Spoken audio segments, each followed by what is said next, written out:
श्री राधा मेरी स्वामिनी मेरा राधे टुकड़ा जन्म जन्म मोह दीजियो श्री वृंदावन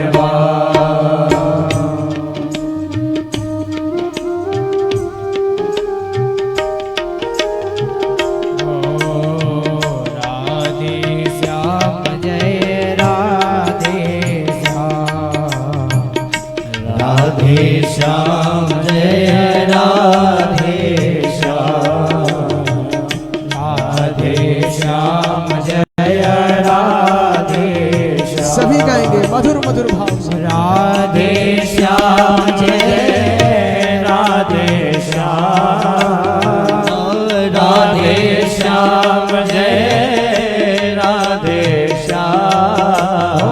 श्री राम जय राम राम जय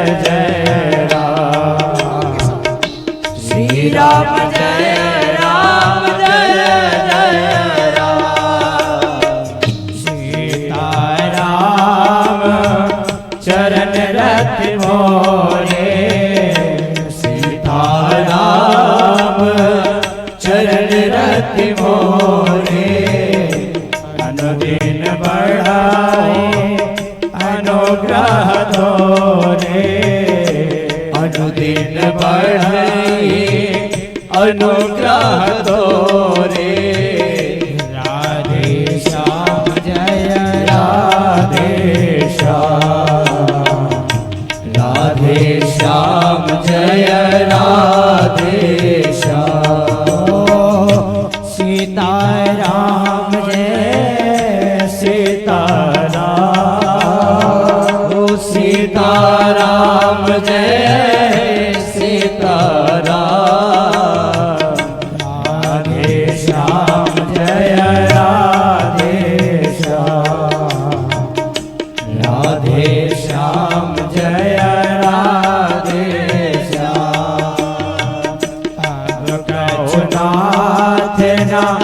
चाहिए मोरे अब कछु नाथ ना चाहिए मोरे। दीन दयाल अनुग्रह तोरे, दीन दयाल अनुग्रह तोरे।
मनोरथ स्वामी। सीता राम जय सीता राम, सीता राम जय सीता राम। राधे श्याम जय राधे श्याम, राधे श्याम जय राधे श्याम। सीता राम जय सीता राम,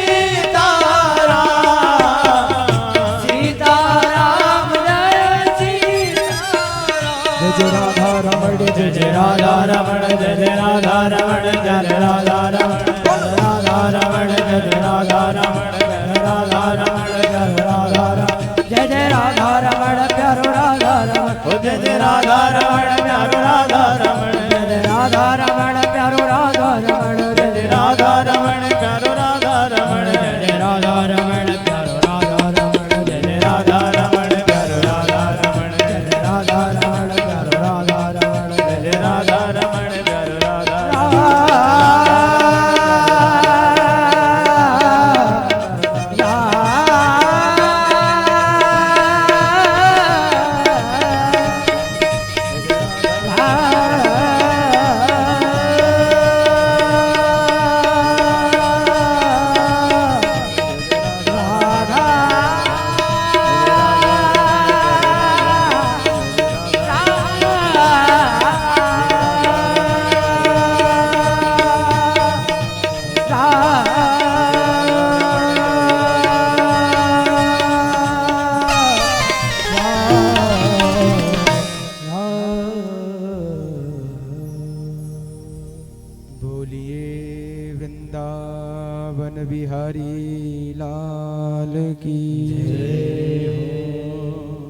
जय जय श्री राधे।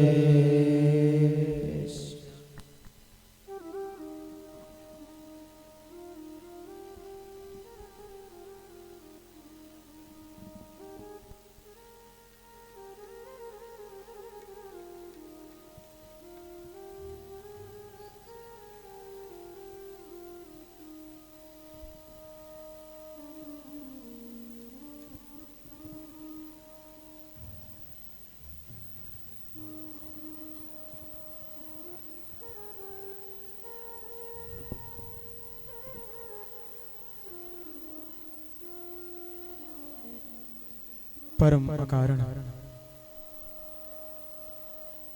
करुणा वरुणालय अखंड कोटि ब्रह्मांड नायक यशोदा नंद नंदन बाल कृष्ण लाल के पावन श्री चरणों में दंडवत प्रणाम करता हूं। कथा के आज प्रथम सत्र में उपस्थित समस्त भगवत प्रेमी समस्त सनातनी बंधु एवं भक्ति रूपी माताएं और अपने अपने निज निज निवासों पर लेटकर बैठकर सुन रहे परमात्मा के पावन गुणानुवाद चरित्रों को एवं इस लाइव टेलीकास्ट के माध्यम से दूर दूर तक बैठकर इस कथा को देख रहे समस्त स्वजन बंधुओं को मंच पर उपस्थित वाम हस्त विराजमान मां सरस्वती के अभय पुत्र प्रिय संगीत के बंधु एवं इस यज्ञ में आए हुए वेद स्वरूप विप्रबंधु आप सभी के प्रति मन में एक भाव रखते हुए सिय राम मैं सब जग जानी करहूं प्रणाम जोरी जुग पानी आप सभी को सादर प्रणाम वंदन अभिनंदन एवं कथा में दूर से आए हुए सभी भक्तों का ये कौशल परिवार हार्दिक स्वागत वंदन अभिनंदन करता है। सर्वप्रथम हम सभी कथा में प्रवेश करें। हम जितने लोग बैठे हैं बाबा विश्वनाथ की नगरी में बैठे हैं और जब मैं रास्ते में आ रहा था कार से तो वकील साहब ने आदेश भी किया था महाराज जी कुछ कथा में प्रवेश करने के पूर्व विश्वनाथ जी को जरूर प्रणाम करिएगा। तो स्मरण आया है, मैं अपने साथ साथ अकेले नहीं बल्कि ब्राह्मण का काम है कि संग छद्धम संग वदद्धम, सभी को एक साथ में जोड़कर चले। तो आप सभी मेरे साथ पुनः जयकारा लगाएं, बोले विश्वनाथ महादेव की जय हो। उनकी गोद में बैठकर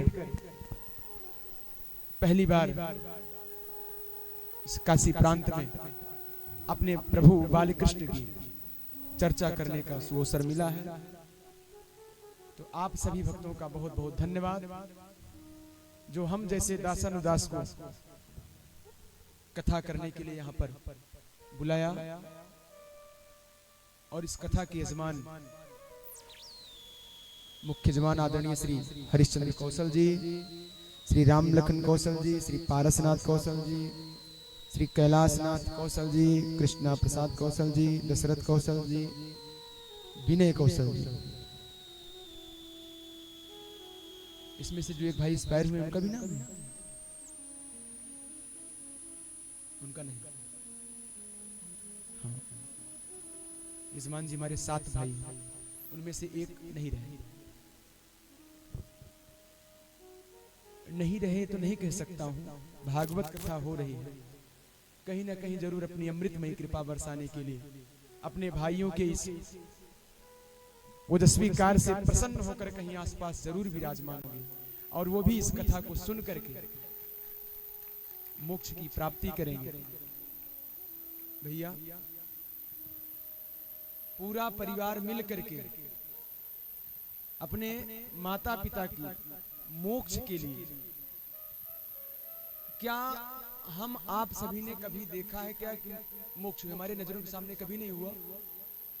ये हम कथा सुना है, हमारे सामने विमान आया, बैठकर चले गए, केवल हमने सुना है ना।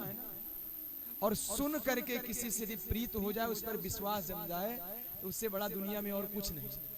सुनकर मैंने सुना है कि परीक्षित ने मुक्ति पाई है, और उस विषय को आज की विषय ने बहुत पुरानी बात हो गई, लेकिन तब भी हमारी श्रद्धा रही मजबूत। तो उस श्रद्धा पर, उस विश्वास के साथ हम भी अपने पितरों के तरण तारण हेतु इस धार्मिक आयोजन को करते हैं। आज आपके माता पिता भी प्रसन्न ही नहीं बल्कि आह्लादित होंगे, और कथा में कहीं ना कहीं स्थान लिए होंगे पक्का। अपने ये विशाला में पंडित जी 7 गांव का वास करवाते हैं, प्रायः पितरों के लिए उन्हें स्थान दिया जाए, और बैठ करके वहां से इस कथा को श्रवण कर रहे होंगे, और अपने परिवार को, अपने बच्चों पर प्रसन्न होकर के इस कथा में झूमेंगे, गाएंगे, और 7 दिन बाद फिर अपनी कृपा बरसाते हुए स्वास्थान को प्रस्थान कर जाएंगे। कथा में आज पहली बार आप सबसे भेंट हो रहे हैं, तो नए नए चेहरे दिखे। इधर भी नाम से किसी का परिचित नहीं हूँ भैया, सभी को पुनः प्रणाम। 3 व्यक्ति इसमें से परिचित हूँ, गौरीगंज से वकील साहब आदरणीय महेश जी मंदार जी, हाई कोर्ट के अच्छे वक्ता, मैंने परिचय दिया ही। और एक बात और मजे की, यहाँ तक लाने में आपका बड़ा योगदान रहा आदरणीय यजमान जी, यहाँ तक लाने में बड़ा योगदान इनका रहा। मैं चाहता हूँ जितने लोग बैठे एक बार वकील साहब के लिए भी ताली बजा दीजिए। हाँ, गजब, काश ये ना होते तो हम न मिलते। हाँ।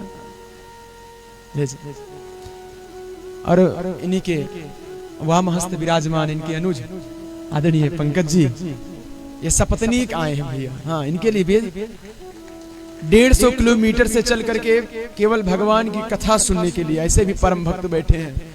और हमारे परसदेपुर से गुलाब चंद कौशल भी आए हैं। कहाँ है भैया, हमें दिखे थे। हाँ, ये तो पूरे परिवार के साथ। गजब, आपकी ससुराल बैठी, ससुराल आए तो फिर कोई बात नहीं। ससुराल ऐसे ही आपकी तरह एक पति और पत्नी ससुराल गए, और सौभाग्य से पति भी कवि था और उनकी पत्नी भी कवियत्री थी, दोनों कवि थे। बैठ गए। पत्नी पहले पहुंची थी, पति को फोन किया, सुनते हो जी चले आओ यहाँ पर 2 दिन के लिए, हमें 1 हफ्ता आए हुए हो गया, मन नहीं लग रहा है आपके बिना। पति भी अपना हीरो होंडा स्टार्ट किया, पहुंच गया ससुराल, खड़ी किया, अंदर गया, बैठा। ससुराल पहुंचा, सरहद साली चकाचक उनको नाश्ता पे नाश्ता, कभी दही खिला रही हैं तो कभी रसगुल्ला, कभी काजू कतली, सब खिलाने। प्रसन्न हो गया, रात भर उसे इतनी सेवा हुई, प्रसन्न हो गया। अब उसके मन में आया, कवि था ही बुद्धि, कहा इस पर एक कविता लिखनी चाहिए। कविता लिखना, डायरी पे लेकर साथ चला था अपने। शाम को जैसे बैठा अपने रूम में, दिन भर इतना सेवा पाया, शाम तक 8-9 बजे तक खूब चकाचक भोजन जब पाया, सलाद में हरी धनिया काट के डाली हुई बढ़िया चकाचक बैठा, तो कविता लिखना प्रारंभ किया। पहली लाइन लिख दिया, ससुराल सुख की खार। खार समझते हैं? बखार जो पहले हुआ करती थी, यानी बहुत सुख है ससुराल में। ससुराल सुख की खार, बहुत सुख है। लिख करके भोजन किया था तो बाहर टहलने के लिए निकल पड़ा। इतने में उनकी जो देवी जी थी, एक गिलास में बढ़िया गर्म दूध, उसमें हल्दी डाल करके और चम्मच से मिला करके लाई कि अब रात में पतिदेव को पिला दूंगी तो सो जाए।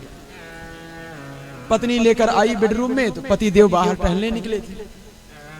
पत्नी पहुंची तो देखा डायरी पेन रखा, बेड पर कोई नहीं, देखा कुछ लिखा है। जब नजदीक जाकर पहुंची तो उसमें लिखा था ससुराल सुख की खार। पत्नी को पक्का पता चल गया कवि है तो यहाँ भी अपनी बुद्धि लगाने लगी है, लेकिन इनके बुद्धि को हमें थोड़ा तोड़ना। उसने, पत्नी भी कवियत्री थी, वो भी अगली लाइन लिख दिया, लेकिन दिना 2-4। हाँ, ससुराल सुख की खार, पत्नी ने आगे लिख दिया दिना 2-4। पति लौट कर आया, दूध पिया, दूध पीकर सोचा कविता आगे बढ़ाऊं। तब तक देखता है कि मैं लिखा हूं ससुराल सुख की खार और किसी ने लिख दिया है लेकिन दिना 2-4।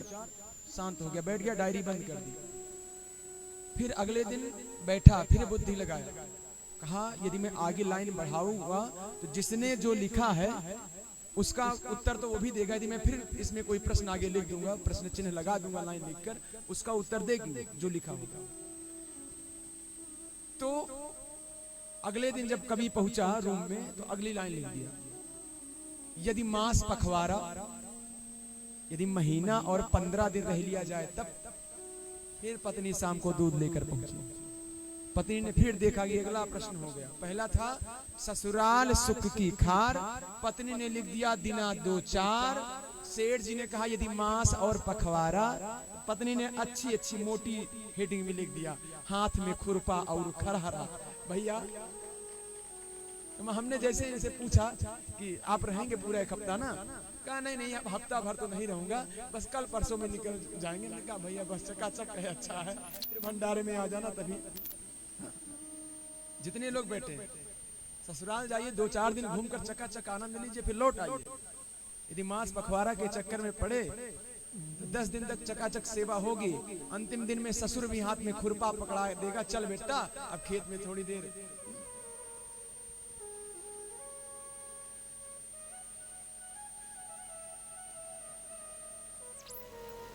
प्रतापगढ़ से हाँ गजब, जितने दामाद बैठे भैया कहाँ है, कितने लोग थोड़ा खड़े हो जाइए स्थान पर। तो प्रतापगढ़ वाले आपसे परिचित हो गया हूँ, गजब। आप तो गए थे हमारे निवास तक। 2 3 अभी तक 3 हैं।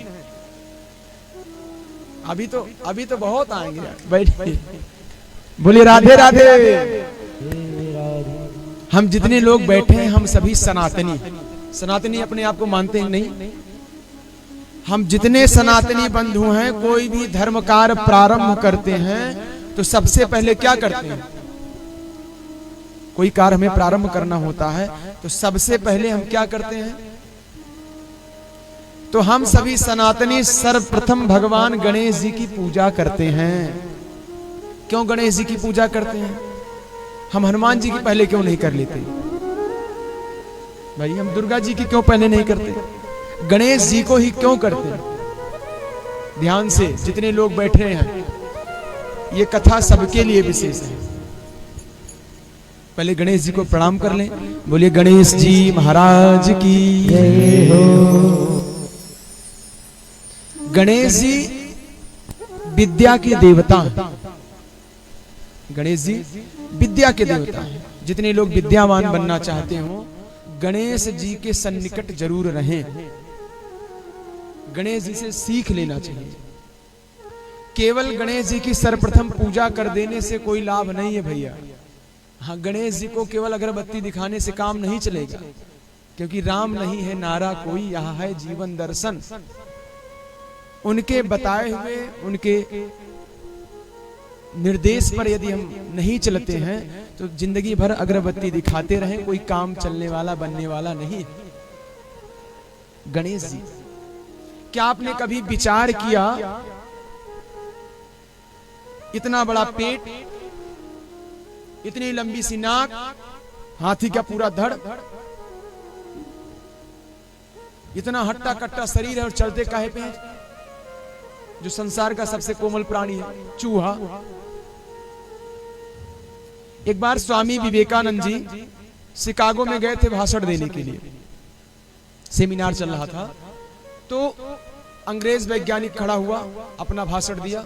जब स्वामी विवेकानंद जी खड़े हुए तो सबसे पहले बोल दिया, बोले गणेश जी महाराज की जय हो। जैसे गणेश जी महाराज की जय बोला वैसे वैज्ञानिक खड़ा हो गया।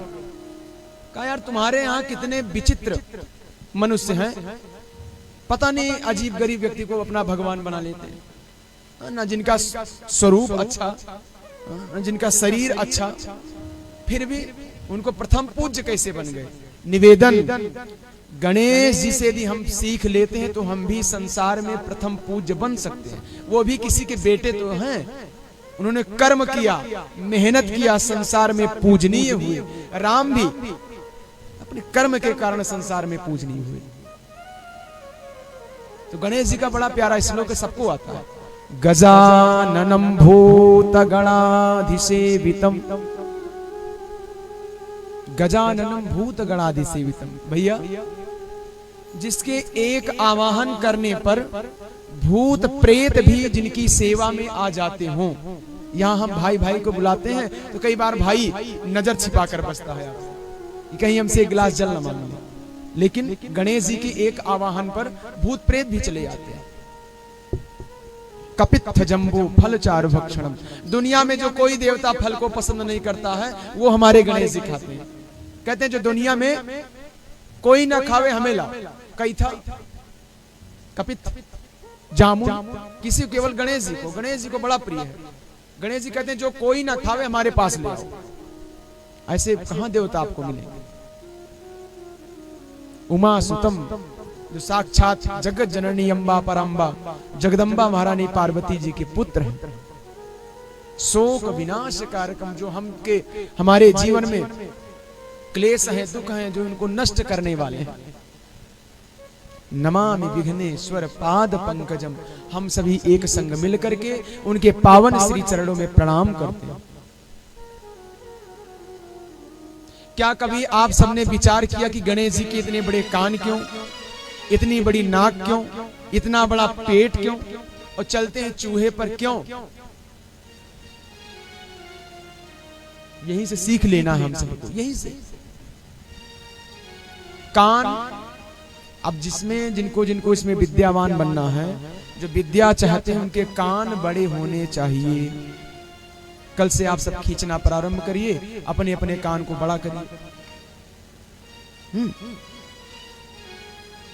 कान बड़ा होना माने अधिक से अधिक सुनना, इसी को कहते हैं कान बड़ा होना। अधिक से अधिक सुनना। लेकिन संसार में सबसे बड़ा दुख इसी बात का है कि हम सुनना नहीं चाहते किसी की। पिता भी कई बार दो शब्द बोल देता है तो उस पर भी हम टिप्पणी कर देते हैं पीछे मुड़ करके। सुनना, और संसार में आज तक जो सुना नहीं है भैया, वो संसार में असफल प्राणी है। जो सुन लिया है सबकी, वो धीरे धीरे करते अपने लक्ष्य को प्राप्ति कर गया। अधिक से अधिक सुनना। गणेश जी के कान बड़े माने गणेश जी ने अपने जीवन में अधिक से अधिक सुना। तो सुनना क्या? जो धर्म से संलग्न हो वही सुनना। सब नहीं सुनना कि जो पाओ वही सुन जाओ। हाँ, इधर और जो पाओ इधर से सुनो, निकाल दो। लेकिन जो धर्मबद्ध हो उसको सुनना, उसको पास में अपने रखना। समझ में आई बात? गणेश जी का कान क्यों बड़ा है? अधिक से अधिक सुनना। और गणेश जी का मुख नहीं दिखाई देता है। हाथी का मुख दिखाई नहीं देता। तो मुख कब दिखाई देता है? जब सूंड यानी नाक को ऊपर उठाती है तब। यानी मुख ना दिखाई देना माने कम से कम बोलना। वकील साहब, अधिक से अधिक सुनना, कम से कम बोलना। कम से कम जितना अधिक हो सके उतना अधिक से अधिक सुनिए। फिर बोलना कब? हाथी कब बोलता है? जब नाक ऊपर उठाता है तब बोलता है। यानी दूर की सोच विचार करके तब बोलना। ऐसे नहीं बोल देना, दूर की सोच विचार करके कि सामने वाले से जो हम शब्द बोलने चल रहे हैं कहीं उसको बुरा तो नहीं लग जाएगा, मेरे शब्द से कहीं मेरे उसके संबंध खराब तो नहीं जाएंगे। क्योंकि टूटे से फिर ना जुड़े, जुड़े गांठ पर जाए। इसलिए जब भी बोलना भैया तो सोच विचार करके बोलना। अब फिर आगे देखिए, गणेश जी का पेट बड़ा। माताओं आप सबके लिए विशेष, पेट बड़ा होना माने अधिक से अधिक सुनना, तो सामने वाले पड़ोसी की बात को सुनना तो, लेकिन उनकी बात को सुन करके जिनके बारे में बताई रही हूं उनसे जाकर नहीं बता देना। अपने पेट में रखे रहना, पेट चाहे इतना बड़ा हो जाए। नहीं तो कई बार होता है उनकी बात सुनती हैं, उनके घर से निकलती हैं, फिर धीरे से जिनकी बात कहती है उनके घर जाकर पहुंच जाती है। और उनके घर जाकर पहुंचकर, सुनो तुम्हें उनके घर गई, तुम्हारे बारे में ऐसा ऐसा कह रहे थे। अब दोनों में तो ग्रह युद्ध करा दिया आपने, छिड़ गया मामला। यानी दूसरों की बात एक दूसरे से नहीं बताना, अपने पास रखो।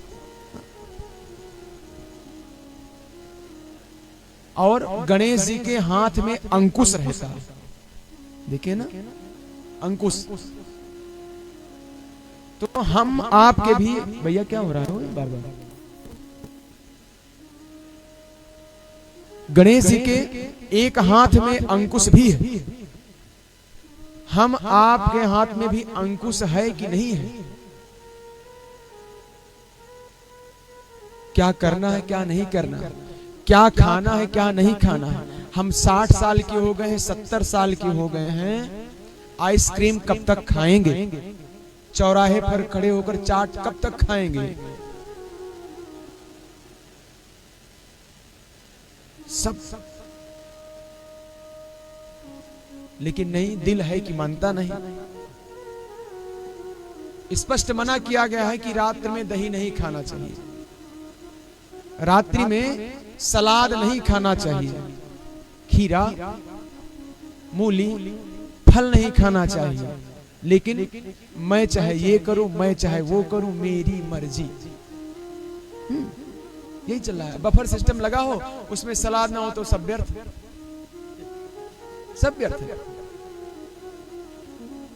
आदेश है कि पानी बैठ कर पीना चाहिए, दूध खड़ा होकर पीना चाहिए, लेकिन फिर भी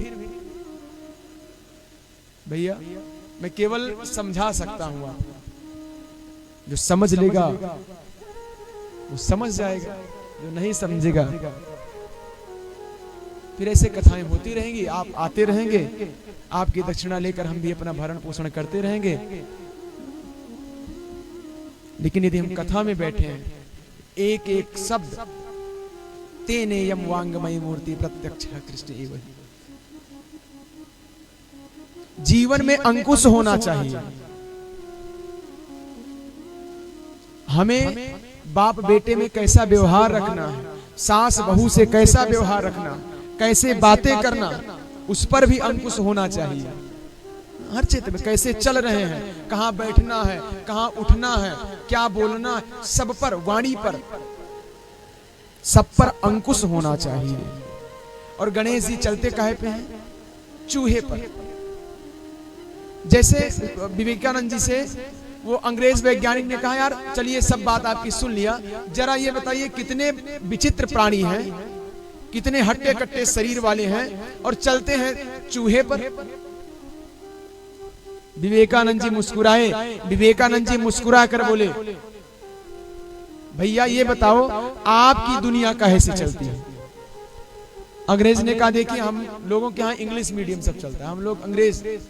कहा काहे दुनिया चलती है? कहा हमारे यहाँ सब कंप्यूटर है, सब कंप्यूटर से पूरा संसार चलता है, उसी से पूरा ऑनलाइन सिस्टम है। कहा ऑनलाइन सिस्टम है मानता हूं, लेकिन वो कंप्यूटर जो ऑनलाइन सिस्टम है वो काहे चलता है? तो अंग्रेज ने कहा वो माउस से चलता है। जैसे कहा माउस से चलता है, वैसे विवेकानंद जी ने कहा उसी माउस को हमारे यहाँ चूहा बोला जाता है। और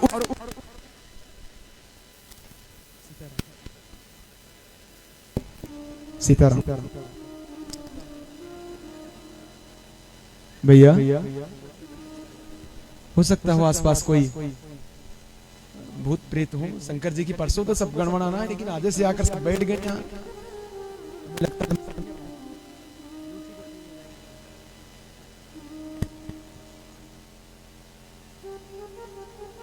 सीताराम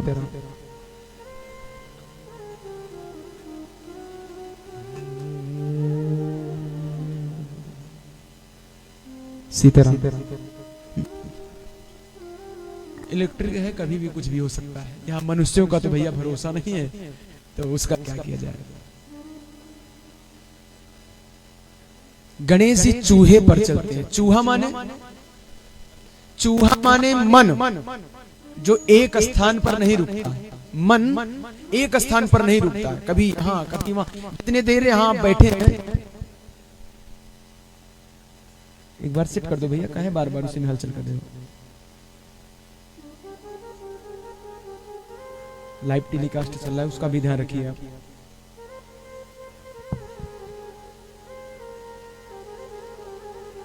गणेश जी मन पर, हमको भी इस मन रूपी चूहे पर चढ़कर बैठ जाना चाहिए। इस कथा का पूरे गणेश जी से सीख लेना तो यही, चूहे को मन कहा गया है और गणेश जी इसी मन पर चढ़कर बैठ गए। इधर उधर नहीं कि रोड से जा रहे हैं तो आइसक्रीम देखे तो आइसक्रीम खाने का मन हो गया, अच्छा गोल पुदीना का पानी देखा तो सोचे कि गोलगप्पा खा ले। मन विचलित नहीं होना, लेकिन यहाँ मन का खेल है। जितने माताएं बैठे भैया बैठे, सबका मन हजारों जगह गया होगा अभी तक, कि अभी यहाँ जाना है, वहां जाना है, ये करना है, वो करना है। इसमें कई लोग इसमें चिंतित नहीं होंगे कि घर छोड़कर आई हूं, बहू कहीं मलाई मक्खन घी ना खा जाए घर का। इसमें भी कई लोग चिंतित होंगे। तिजोरी का ताला नहीं बंद की हुई, ये मन है, मन का सब खेल है।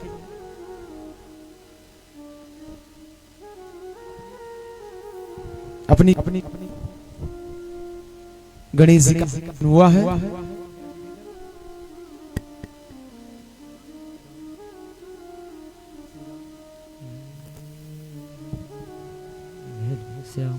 राम राम छोड़ दो, इसी पे कुछ मत करो।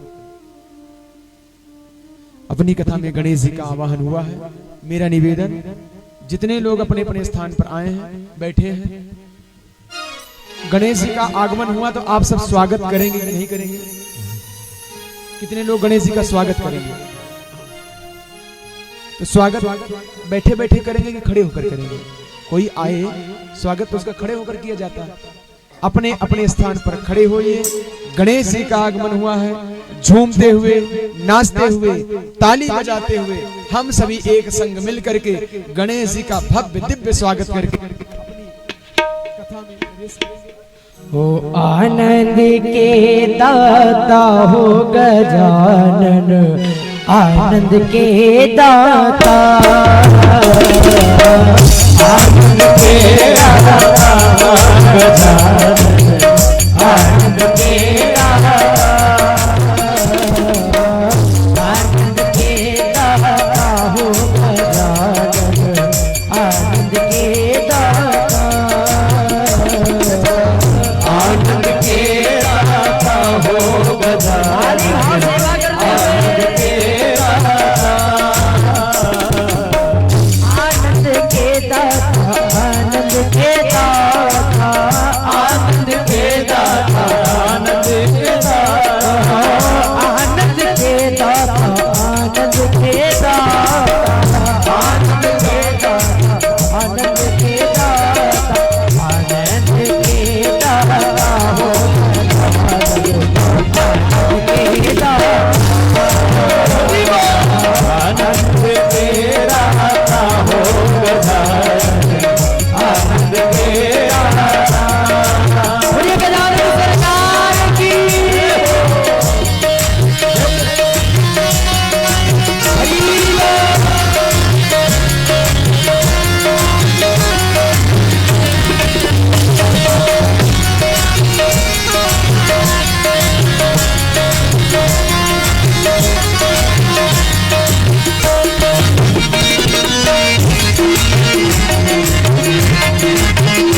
कान्हा जी जितने दामाद जी आए हैं उनको पकड़ कर आगे लाइए।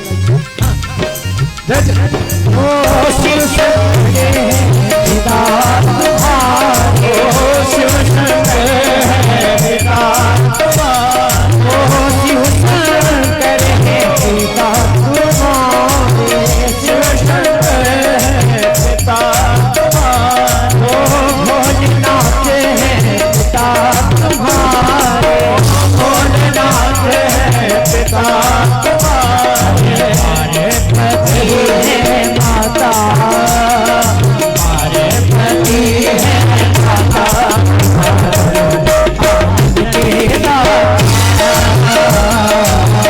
आनंद के दाता हो गजानन, आनंद के दाता, आनंद के दाता हो गजानन, आनंद के दाता, आनंद के दाता हो आनंद के दाता। गणेश महाराज की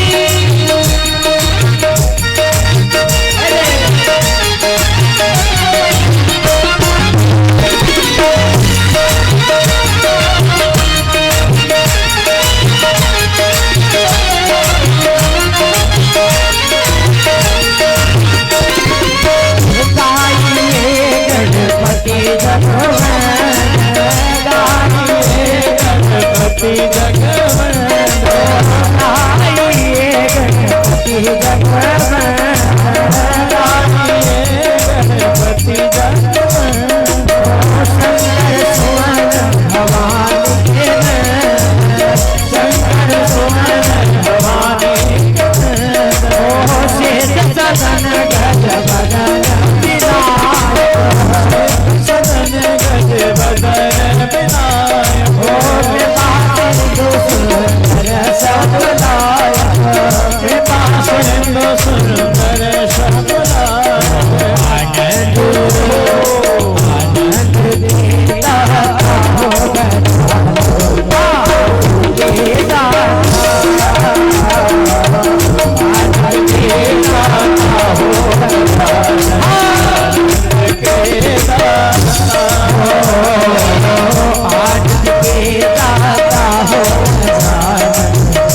आनंद देता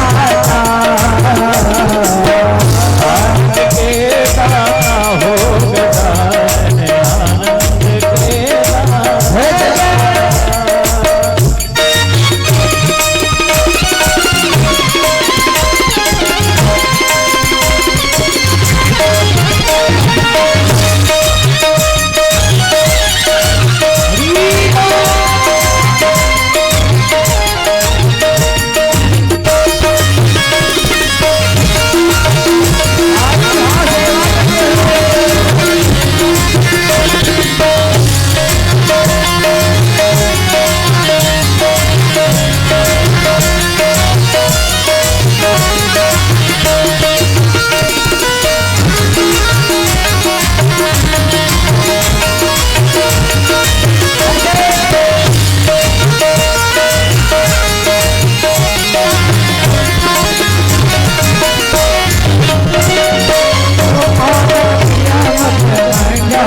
आनंद के दाता हो गजानन, आनंद के दाता, आनंद के दाता हो गजानन, आनंद के दाता। के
बोलिए गणपति गजानन भगवान की जय हो। बैठ जाइए, बस पहले श्लोक को गायन कर लिया जाए क्योंकि 10:30 बज रहे हैं। तो पहले श्लोक को प्रणाम करके आरती करते करते 11 वैसे भी बज जाएगा, विश्राम कर देंगे। कल सा समय 3 बजे, ठीक है? कल से ना 3 बजे हमारे भैया लोग मंच पर, 3:30 पर मैं। लेकिन ये बैठेंगे तभी आनंद आएगा जब आप लोग यहाँ आए रहेंगे, तब। नहीं तो अकेले भजन गाएंगे तो खुदो फिर बंद कर देंगे, बैठे रहेंगे। 2-4 लोग सुनने वाले रहेंगे तो उत्साह बढ़ता। आप आइए, भैया ठीक करिए यार, बार बार पूरा डिस्टर्ब हो जा रहा है। आप आइए, अपने साथ लेकर आइए। लेकर आएंगे तो लाभ है। लाभ क्या है? जैसे LIC का एजेंट कोई बीमा करता है तो उसका जो कमीशन होता है, फिर चाहे आप डायरेक्ट ऑनलाइन जमा करो चाहे जैसे करो, उसका जो कमीशन है उसके खाते में जाता रहेगा। यदि आप किसी श्रोता को, किसी भक्त को कथा तक लाओगे, बुलाओगे, वो आएगा तो उसके धर्म रूपी जो कमीशन है वो आपके खाते में जाएगा। आपके पुण्य का वर्धन होगा और उस पुण्य के वर्धन से आपके परिवार का, आपके बच्चों का विकास होगा। निवेदन, गणेश जी का आगमन, सरस्वती मैया को भी हम सब वाणी की देवी हैं, उनको भी प्रणाम करते हैं। जितने लोग बैठे हैं मेरे साथ श्रीमद् भागवत कथा के प्रवेश में जो सबसे पहला श्लोक है, मेरे साथ मिलकर के आप सभी लोग बोलेंगे। पहले मैं बोलूंगा, फिर आप बोलेंगे। संस्कृत जिनको ना निकल पाए, ठीक है, बहुत लोग बैठे हो, बीच में ए करके स्वर मिला देना, पूरा हो जाएगा। हाँ? मेरे साथ बोलेंगे, सच्चिदानंद रूपाय विश्वोत्पत्त्यादि हेतवे तापत्रय विनाशाय श्री कृष्णाय वयं नुमः। वयम यानी हम सब भगवान कृष्ण को प्रणाम करते हैं। तो पहले इस श्लोक में भगवान के स्वरूप का चित्रण किया गया है। सच्चिदानंद, परमात्मा का स्वरूप कैसा है? सत घन, चित घन, आनंद घन। परमात्मा पहले तो सत्य है। सत्य क्या है? धर्म न दूसर सत्य समाना। जहां धर्म है वही सत्य है। लेकिन किसी ने कहा महाराज स्पष्ट करिए, मैं समझ नहीं पा रहा हूं, सत्य है क्या? एक संत इसका बहुत अच्छा उदाहरण दिए, उत्तर इसका बहुत प्यारा दिए कि सत्य क्या है। उन्होंने कहा जो संसार में हो वो प्रत्यक्ष हमारे नजर के सामने ना दिख रहा हो वो सत्य है, और जो संसार में ना हो वो हमको प्रत्यक्ष दिख रहा वो माया है। और उसी माया के चक्कर में हम सब लपिट गए हैं और मायापति तक नहीं पहुंच पा रहे। माया ने हमको जकड़ कर रख लिया अपने पास। फिर पूछने वाले ने फिर हाथ जोड़े, महाराज स्पष्ट करके बताइए, मैं गोल गोल बात नहीं समझ पा रहा हूं। संत भगवान ने कहा जैसे हम सब की मृत्यु होगी ये सत्य है, परम सत्य है कि हम सब की मृत्यु होगी, लेकिन कब होगी किसी को पता नहीं है। होगी ये सत्य है, यही सत्य है कि मृत्यु होगी, लेकिन कब होगी किसी को प्रत्यक्ष नहीं दिख रहा, वही सत्य है। एक और उदाहरण दिया कि एक छोटा सा बच्चा था, उसकी मां टोटी खोल करके जल भर रही थी। बेटे ने प्रश्न किया, मां इस टोटी में जल कहां से आ रहा है? मां ने कहा बेटा छत के ऊपर टंकी रखी है, वहां से जल यहां आ रहा है। बच्चे ने फिर प्रश्न किया, उस टंकी में जल कहां से आ रहा है? मां ने फिर उत्तर दिया कि घर में जो समरसिबल की बोरिंग हुई है उसके माध्यम से पानी टंकी तक पहुंचता है। बच्चा तो था ही, प्रश्न पर प्रश्न। माँ ये बताइए उस बोरिंग में पानी कहां से आता है? कहा नीचे पृथ्वी में पानी है बेटा, वहां से आता। माँ उस पृथ्वी में पानी कहां से आता? बच्चा माँ भैया जब बच्चे जिद कर लेते हैं किसी चीज जानने की, जब तक अंतिम तक खोज कर नहीं पता कर लेते जिदे। फिर उसने प्रश्न कर दिया कि जमीन में जल कहां से आता है? मैंने कहा बेटा जब बादल बारिश करते हैं तो बादलों के कारण जो जल गिरता है तो वही जल है। बच्चा था फिर कहा उस बादल में जल कहां से आता है? बादल में जल कहां से आता है? माँ ने कहा बेटा समुद्र की जब वाष्प बनती है तो उसी से बादल वहां से जाते हैं, जल लेते हैं, फिर वहां से जल लाकर गिराते हैं। फिर बच्चे ने प्रश्न कर लिया उस समुद्र में जल कहां से आता है? अब इसके आगे उस मां के पास कोई उत्तर नहीं था। यदि आप सबके पास हो तो बताइए समुद्र में जल कहां से आता है? किसी को नहीं पता कहां से आता है। आता ही है कहीं ना कहीं से, बिना आए कैसे जल रहेगा? लेकिन कहां से आता है ये किसी को नहीं पता है। वो जहां से आता है वही सत्य है, वही सत्य। जहां से आता है वही सत्य है, वही सत्य है। तो परमात्मा सत्य है, यानी सत्य ही है परमात्मा। अच्छा परमात्मा निराकार है, साकार नहीं हो रहे हैं हम सब, ये भी सत्य है। लेकिन साकार भगत प्रेम बस सगुन से होई। अपनी जो साधन की प्रक्रिया है आपकी, जब आप उसको -0 डिग्री सेल्सियस तापमान पर ले जाएंगे, यानी जब पानी को बर्फ बना देंगे, उस बर्फ को जब पकड़ लेते हैं, यानी ऐसे पानी को पकड़ो तो आप पकड़ नहीं सकते, और वही पानी जब बर्फ बन जाता है तो आप आसानी से पकड़ लेते हो।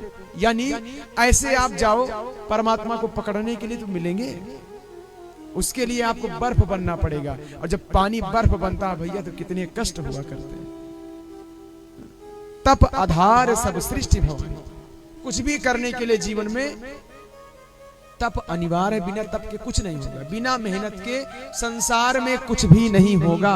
बहुत आपके भाग्य में लिखा है कि ये है वो है, लेकिन बिना कर्म करने वाले को परमात्मा भी अपनी उसके ऊपर से नजर हटा लिया करते हैं। जो कर्म नहीं करता, जो फ्री का केवल सोचता है कि लेटे लेटे मैं घर में मुझे मेरे बेड पर ही थाली आ जावे, भोजन कर लूं, परमात्मा उससे बहुत दूर निकल जाया करते हैं। परमात्मा सदैव कर्म करने वाले का सहयोग करते हैं, जो मेहनत करता है। जब सृष्टि पर पहली बार ब्रह्मा जी का प्रादुर्भाव विष्णु जी के नाभि कमल से हुआ तो उनके कान में सिर्फ 2 शब्द ही टकराए थे, स्पर्श वर्ण का 16वां अक्षर और 21वां अक्षर। और स्पर्श वर्ण का 16वां अक्षर जो है वो ता है, 21वां अक्षर जो है पा, यानी तप करो। पहले ही ब्रह्मा जी को भी आदेश हो गया आकाशवाणी के मत तप करो, बिना तप के कुछ नहीं है। तो कहां करूं, चारों तरफ तो जल ही जल है। भगवान ने कहा चक्र फेंकता हूं, जहां गिरेगा वहीं जाकर तपस्या करना।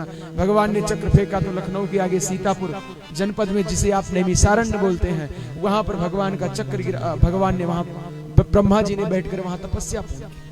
कहने का अभिप्राय तप, मेहनत, बिना तप के कुछ नहीं। तो परमात्मा का पहला स्वरूप क्या है? सत्य। दूसरा चित्त, यानी परमात्मा चैतन्य अवस्था में है। लेकिन अब फिर प्रश्न उठता है, हमको दिख नहीं रहा तो कैसे जानूं कि वो चैतन्य अवस्था में? कैसे जानूं? मैं आप सभी को अभी एक अनुभव करवाता हूं।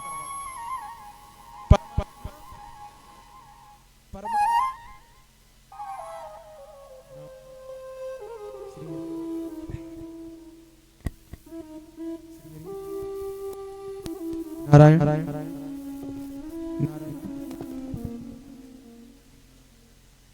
जब चलता रहता तो क्या छेड़ देते हो उसको भैया?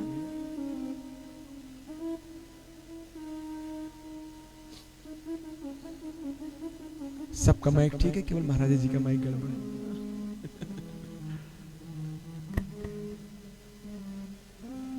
मेरे साथ 2 पंक्ति गुनगुनाइए, फिर कथा में बढ़ता हूं। श्री कृष्ण गोविंद हरे मुरारे, हे नाथ नारायण वासुदेवा, हरे मुरारे, हे नाथ नारायण वासुदेवा, कृष्ण गोविंद हरे मुरारे,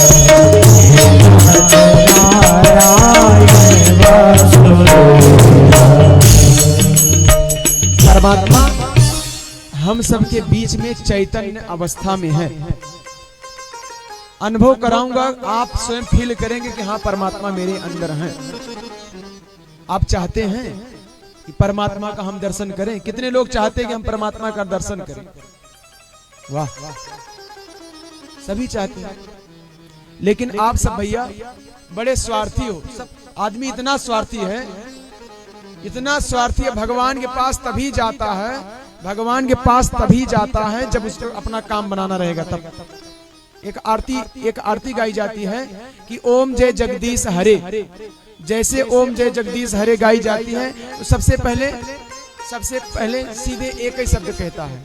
सीधे अगली पंक्ति जैसे उठती है तो शुरू कर देता है, जो ध्यावे फल पावे, सुख बिन से मन पासा, में सुख बिन से मन पासा, सुख संपत्ति घर आवे, माल पानी घर आवे, कष्ट में धन पावे।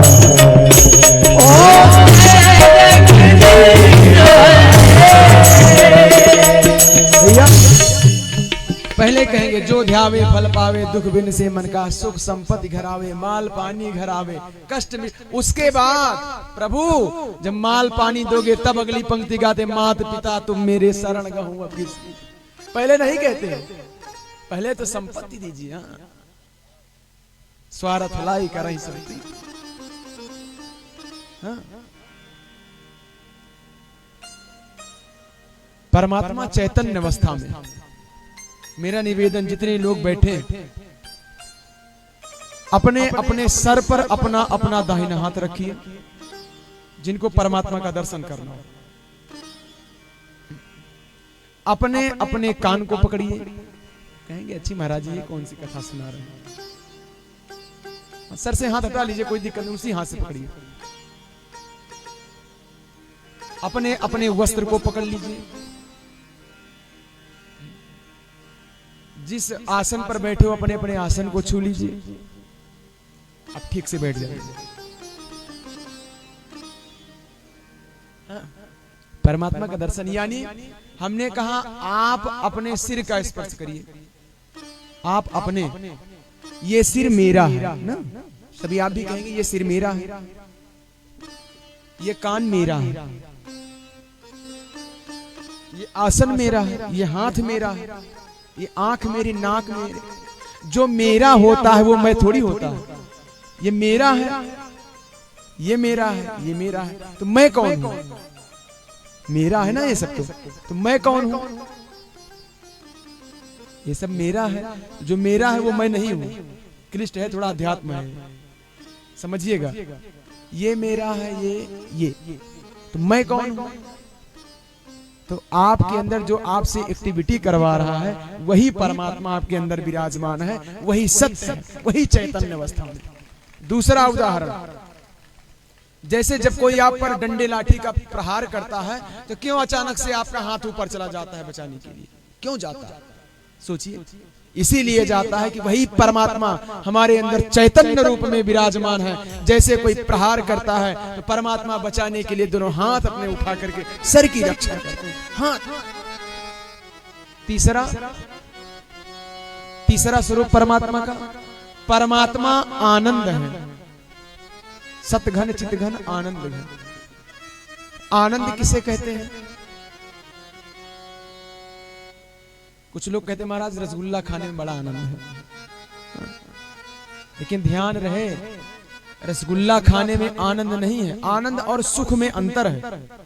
जो परमात्मा से सुख की कामना करता है उसे दुख आएगा। सुख तो होगा, लेकिन सुख का विलोम दुख होता है, दुख भी होगा, लेकिन आनंद का आज तक कोई विलोम नहीं बना। जो परमात्मा से आनंद की प्राप्ति करना चाहता हो तो उसके जीवन में कुछ नहीं हो, आनंद है, परमानंद। कुछ लोग रसगुल्ला खाने के बाद कहते हैं आहा बड़ा आनंद आया हो। नहीं, रसगुल्ला खाने के बाद कदापि आनंद नहीं मिलता, सुख मिलता है रसगुल्ला खाने के बाद। एक खाए सुख मिला, दो खाए सुख मिला, और शायद 4 5 6 खा लिया और ऊपर से सीमा पाउडर का बना हो तो दुख हो जाएगा। हाँ, फिर 1 घंटा नहीं बीतेगा, अंदर बाहर अंदर, डाइजेशन गड़बड़ कर देगा। सुख, परमात्मा आनंद है। आनंद क्या है? आनंद को महफिल, इसमें कितनी माताएं हैं? इसमें किसी ने जांत वहां चलाया कि नहीं चलाया? जांत एक चलाई, दो जो चलाई है जांत, उसका मैं अनुभव बता रहा हूं। जांत में यदि गेहूं, पहले इतना चक्की उक्की नहीं हुआ करती थी, तो बहू आ जाए तो सास की जो रंगबाजी पहले हुआ करती थी, डलवा गेहूं देकर 4 बजे उठाकर बैठा दे जात पर, पकड़ा दे, झूमती रहे, देवरानी जेठानी रहे दोनों लोग। और जब कई बार उनको पता चलता है, सुबह 6 बज जाता था पीसते पीसते, जब कई बार पता चल जाए कि अब अंतिम मुट्ठी है, और अंतिम मुट्ठी जब चावल गेहूं उस जांत में डाले, तो इतने तेज का झटका जब लगाती थी, वो अंतिम क्षण जो है वही सबसे परम सुख वाला, कि अब कष्ट कटने वाला परम सुख। अंतिम क्षण जब जांच चलता था, ये अब दुख कटा आज का, कल भी देखा जाएगा। और पुरुषों में कितने लोग हैं इसमें जो खेत का कोन गोड़े भैया? खेत का कोन गोड़ने वाले भैया पीछे तक कोई है? एक है, गजब। खेत का कोन हो गोड़ना दुनिया में सबसे कठिन काम है, खेत का कोन गोड़ना। आज की पीढ़ियों में तो और कठिन है। कई बार जब पिता बेटे से कहता है बेटा जाओ खेत का कोन गोड़ाओ, बेटा उत्तर देता है पिताजी पूरे खेत में यदि खाने को नहीं होगा तो क्या कोन गोड़ने से खाने को पूरा हो जाएगा क्या? कुतर्क करते हैं। कोन गोड़ने में क्या आनंद है? थका रहता है बेचारा, 10 12 14 जितना कोन रहे खेत के, सबको गोड़ता है, और खोदते खोदते जब पता चलता है कि अब अंतिम बार सब हो गया, तो अंतिम बार फावड़ा जब उठाता है और अंतिम बार जब प्रहार करता है जमीन पर, वो सबसे परम सुख का समय होता है कि अब यहां से मेरा कष्ट खत्म। ये इसे आनंद कहते हैं। जैसे हम सभी कथा में बैठे हैं और भगवान की बातों को सुन सुन करके मन आह्लादित होता हो, कभी उछल, जैसे अभी आप सब उठ करके नृत्य करने लगे, तो इसे आनंद कहते हैं। ये आनंद है, आनंद नहीं बल्कि इसको परमानंद कहा जाए। यही कथा का नियम भी है। भगवान से पूछा गया कि आपको अपने भक्तों को पहचानना हो तो कैसे पहचानेंगे, कैसे पहचानेंगे? तो भगवान ने स्वयं कहा है, रामचरितमानस में राघवेंद्र सरकार ने स्वयं कहा है कि ममगुण गावत पुलक शरीरा, गदगद गिरा नयन बहनीरा। मेरी कथा में आए हुए भक्त जो भगवान की नाम की चर्चा करता हो, गाता हो, रोता हो, कब नृत्य करने लगे, कब उछलने लगे, कब भगवान की कथा सुनते सुनते हंसने लगे, कब रोने लगे, वही सबसे प्रिय मेरा भक्त है। भैया इतनी दूर तक आप सब कलश यात्रा करके आए, कई लोग ऐसे अपने मन में बोलते रहे होंगे रास्ते में, या क्षेत्र के लोग, बहुत सारे ऐसे लोग होंगे जो बोलते रहे होंगे पता नहीं क्या है, इतनी दूर की फर्जी नौटंकी है, पैदल चल करके ये करते हैं, कुछ नहीं है, सब बहुत सारे लोगों के मन में गया। लेकिन आपको एक बात बता दूं, एक संत भगवान हमारे कहते हैं कि हरि कथा में जाइए तज ममता अभिमान, ज्यों ज्यों पग आगे बढ़े कोटिक यज्ञ समान। भैया जितने पग आप सब चले हैं उतने करोड़ों यज्ञों के फल को आप सब प्राप्त करने वाले, ज्यों ज्यों पग आगे बढ़े कोटिक यज्ञ समान। पता है आप सबको, महाभारत का जब काल चक्र चल रहा था, सब थे, जब पांडव कौरव सब एकत्रित थे, तब राजसूय यज्ञ का आयोजन हुआ। दुनिया के सारे कोने कोने से संत ऋषि मुनि आए, लेकिन उनके पड़ोस का रहने वाला एक संत नहीं आ रहा था। युधिष्ठिर जी सर झुकाए बैठे थे, कुछ बोल नहीं रहे थे। और पत्नी भी कैसी भैया, पत्नी वही पत्नी जो अपने पति के मन को समझ ले। सीधे पहुंच गई युधिष्ठिर जी के पास, पूछा आप इतने, कल अपने यहाँ यज्ञ होने वाला है, कल से प्रारंभ होगा, आप निराश होकर बैठे, सर झुकाए बैठे। इदानीम शून्य चित्तो सिगत वित्तो यथा जना, चेहरा लटका कर क्यों बैठे? पतिदेव ने पूरी घटना बताई। देवी जी, दुनिया के, राज्य के, विश्व के कोने कोने से साधु संत समाज इस यज्ञ में उपस्थित हो रहा है, लेकिन अपने पड़ोस में रहने वाले एक संत जी नहीं आ रहे। कहा क्यों नहीं आ रहे भाई? कहा वो कह रहे हैं कि जो मुझे 108 राजस्व यज्ञ का फल देगा, पुण्य देगा, उसी के यज्ञ में जाऊंगा, और हम तो भी पहले पहले यज्ञ करने चल रहे हैं। कहां से? द्रौपदी ने कहा स्वामी एक बार मुझे जाने का मौका दे दीजिए, मैं उन संत को आपके चरणों तक लाकर पहुंचा दूंगा। राजा साहब आदेश दे दिया कि एक आप जाओ, मैं तो अपनी कर आया। निकल पड़ी द्रौपदी रथ पर सवार होकर के। जब उनकी कुटी की 100 मीटर पहले जमीन पर उतर गई, पैदल चलना प्रारंभ कर दिया। कुटी के अंदर गई, प्रणाम किया, अपना परिचय दिया और कहा निमंत्रण मेरा स्वीकार करिए। संत ने कहा आपके पति को बताया था, आपको नहीं बताए वो कि जो 108 यज्ञों का पुण्य मुझे देगा उसी के यहां जाऊंगा। कहा नहीं नहीं, मेरे स्वामी ने बताया, मैं 108 यज्ञों को पुण्य आपको देने आई हूं। चौंक गए ऋषि, एकदम सचेत अवस्था में हो गए। आप कब 108 यज्ञ कर लिया? एक यज्ञ करने में तो मनुष्य की आयु बीत जाती है, आप 108 कैसे कर लिया? कहा संत भगवान, आप ही लोग के मुखों से हमने सुना है कि ज्यों ज्यों पग आगे बढ़े कोटिक यज्ञ समान। संत के दर्श हेतु, भगवान के कथा हेतु, धर्म कार्य में, भगवान के कार्य में, माता पिता की सेवा में, गुरुजनों की सेवा में, गौ ब्राह्मण संत की सेवा में जितने कदम मनुष्य के आगे बढ़ते हैं, उतने कदम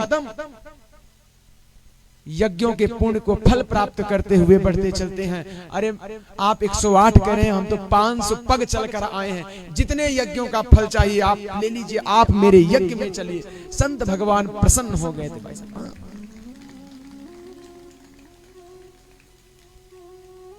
तो भगवान का स्वरूप सच्चिदानंद रूप आया। सतघन चितघन आनंद। सत्य क्या है, चित्त क्या है, आनंद क्या है, तीनों को समझ गए? बोलते रहिए, नहीं कल पूछूंगा, एक एक की क्लास लूंगा।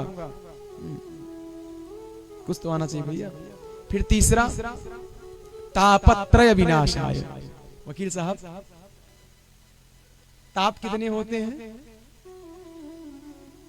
सीताराम, 3 ताप होते हैं, दैहिक, दैविक, भौतिक। 3 ही होते हैं, लेकिन 4 होते हैं। 3 तो हैं, तापत्रय विनाशाय। भागवत जी में है कि 3 ही ताप हैं, लेकिन चौथा एक और है। कौन सा? अभी बोलेंगे तो आप सब हंसेंगे। वो है परसम ताप। उसका नाम है परसम ताप। तापत्रय विनाशाय, जो तीनों प्रकार के तापों को नष्ट करने वाले हैं। श्री कृष्णाय वयम नुमः। ऐसे यशोदानंद नंदन बाल कृष्ण लाल के चरणों में हम सभी प्रणाम करते हैं। बोलिए सच्चिदानंद भगवान की जय हो। अब आप सब कहें तो कथा को यहीं विश्राम कर दें, आरती करेंगे।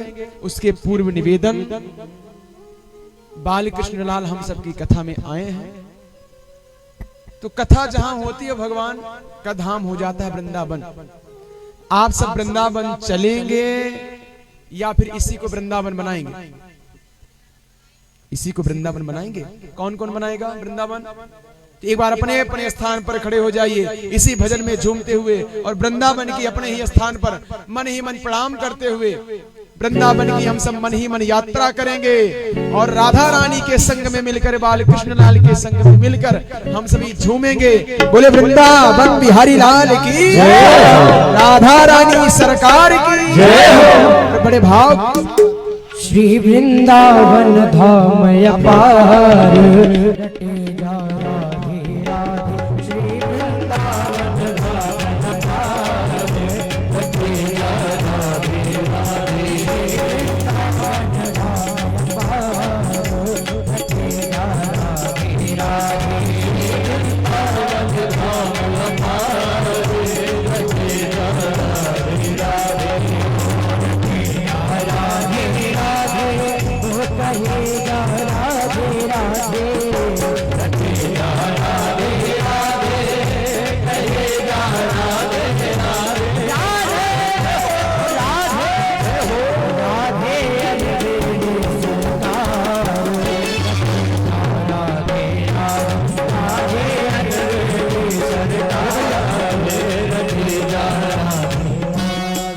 कौन कौन वृंदावन जाएगा? वृंदावन कौन कौन जाएगा? एक दूसरे का हाथ पकड़िए। जिनको जिनको अपनी अपनी सहेली के संग, जिनको अकेले जाना हो जा सकता है, और जिनको अपने ग्रुप में जाना हो तो ऐसे खड़े खड़े कहाँ पहुंच जाएंगे भैया? ऐसे खड़े खड़े वृंदावन तो पहुंच नहीं जाएंगे आप, चलना पड़ेगा। कैसे चलेंगे? एक साथ मिलकर के हाथ पकड़ करके बाहर निकलिए वहां से, तब चलिए।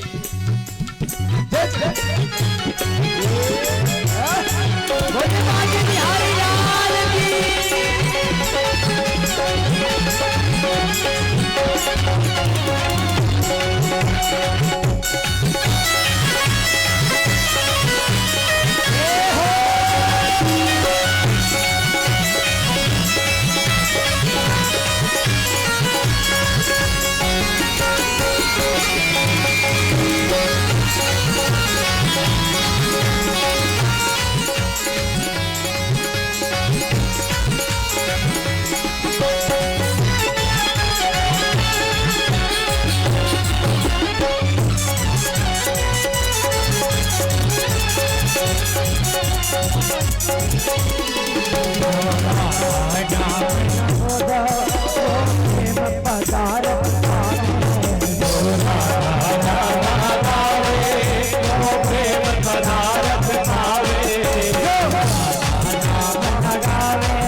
साहिल जी, आप वृंदावन नहीं चल रहे हैं क्या?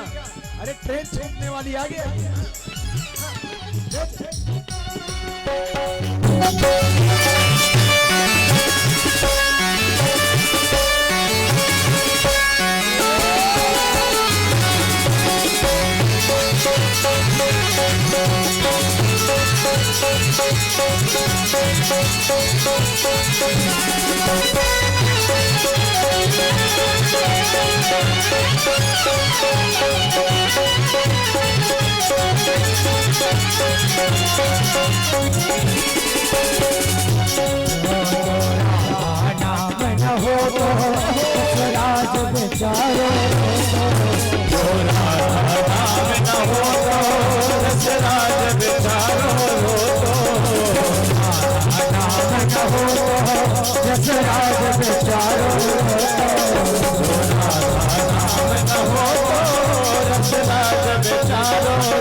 चले जा रहे हैं अपनी देवी जी को भी लेकर। दोनों लोग ना कहाँ उनको बुलाइए, नहीं ट्रेन छूट जाएगी। आप उनके पास जाइए, सीधे पकड़ कर उनको लाइए और उनके साथ में यात्रा करिए, हाँ? प्रेम के साथ। जय जय।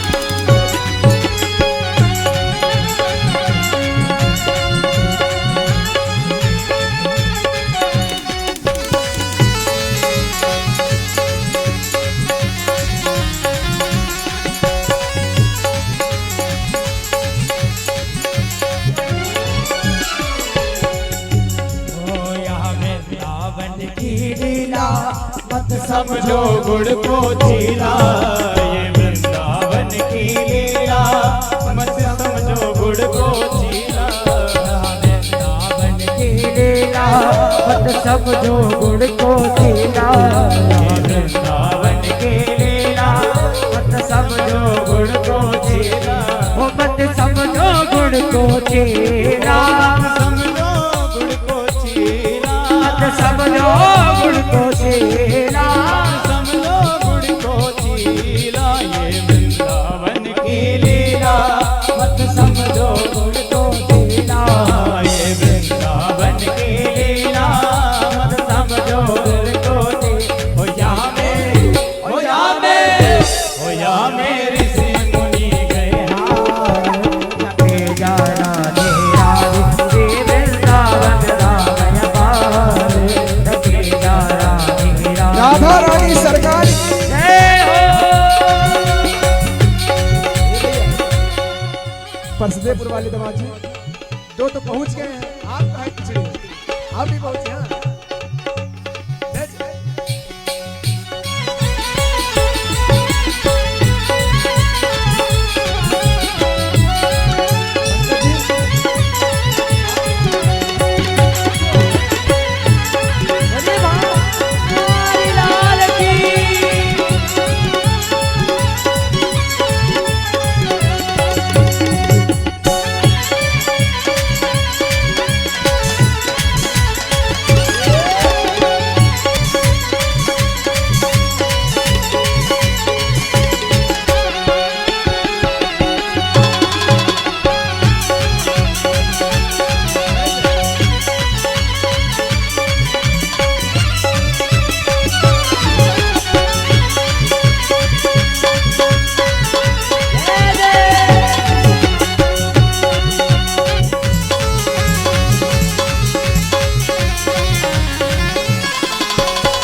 राधे राधे नाम को चरण करते हुए बोलो राधे राधे राधे बोलो राधे राधे बोलो राधे राधे। बोलो राधे राधे सब गाएंगे। बोलो राधे राधे बोलो राधे राधे बोलो राधे राधे बोलो राधे राधे बोलो राधे राधे बोलो राधे राधे बोलो राधे राधे बोलो राधे राधे रटो राधे राधे रटो राधे राधे रटो राधे राधे रटो राधे राधे रटो राधे राधे बोलो राधे राधे वृंदावन धाम अपारे रटे जा राधे राधे वृंदावन धाम अपारे रटे जा राधे राधे वृंदावन धाम अपारे रटे जा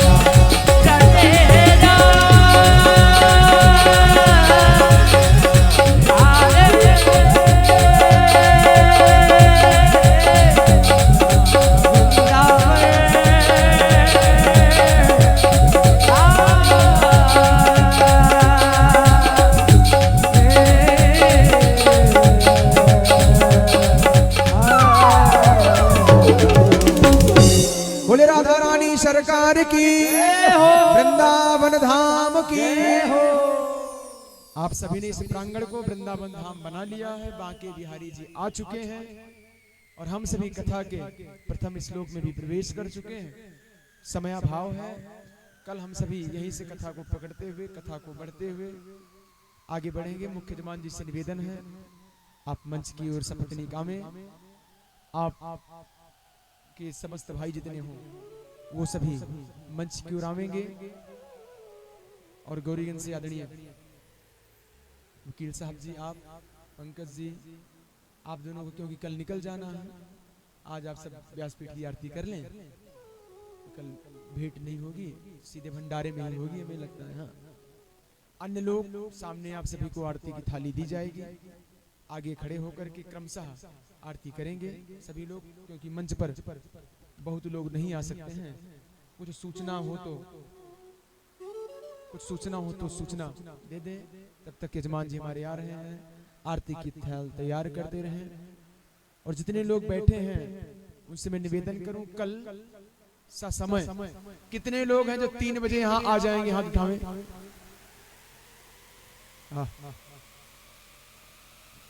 कितने लोग हैं जो 3:30 बजे आ जाएंगे? हाथ उठावें। सबका हाथ नहीं उठ रहा अभी ना। अच्छा, कितने लोग हैं जो कल आना ही नहीं चाहते हैं? इसमें तो कुछ वही होंगे जो नहीं आना, तो हम कहें हाथ उठाएं। अच्छा, जो रहेंगे यहाँ पर कितने लोग हैं जो 3 साढ़े 3 के बीच में आ जाएंगे? गजब, अपने लिए पुनः एक बार जोरदार ताली बजा दीजिए। हाँ, अब जब हमारी कोई कथवा अच्छी लगे आपको तो उसमें भी ताली बजा दीजिए। बजाया अभी मत बजाओ, अभी का जब बोलिए राधे राधे। आइए यजमान महोदय, आप मंच के ऊपर आ जाइए। सूचना है, 2 मिनट सूचना श्रवण करेंगे, तत्पश्चात हम सभी बांके बिहारी के चरणों में चलते हैं आरती की ओर। विश्राम, क्योंकि भोजन प्रसाद कुछ हुआ नहीं है तो बैटरी भी डाउन हो रही है। चलेंगे, भोजन प्रसाद करेंगे भैया। कल पुनः भेंट होती है एट द ब्रेक। आइए हम सभी सुनते हैं सूचना को। आदरणीय आचार्य श्री राधे श्याम। बोले श्री वृंदावन बिहारी लाल की। आज हमारे मुख्य यजमान जी कथा के प्रथम दिवस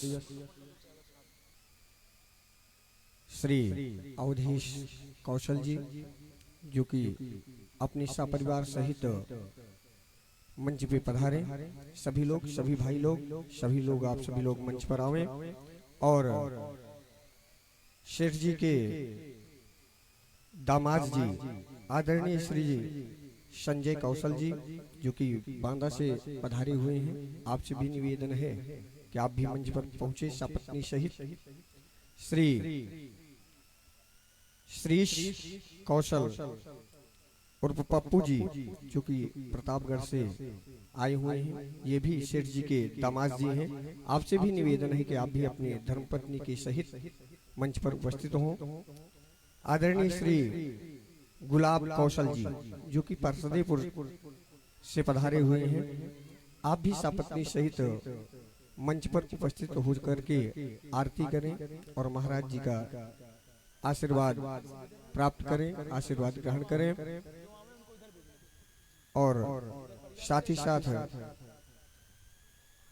हमारे सेठ जी श्री अवधेश कौशल जी, आप भी अपने सभी भाइयों के साथ सपरिवार सहित सपत्नी सहित सभी लोग, आप सभी लोग महाराज जी के आशीर्वाद ग्रहण करने हेतु सभी लोग मंच पर उपस्थित हों और सभी लोग मिलकर के आरती करें।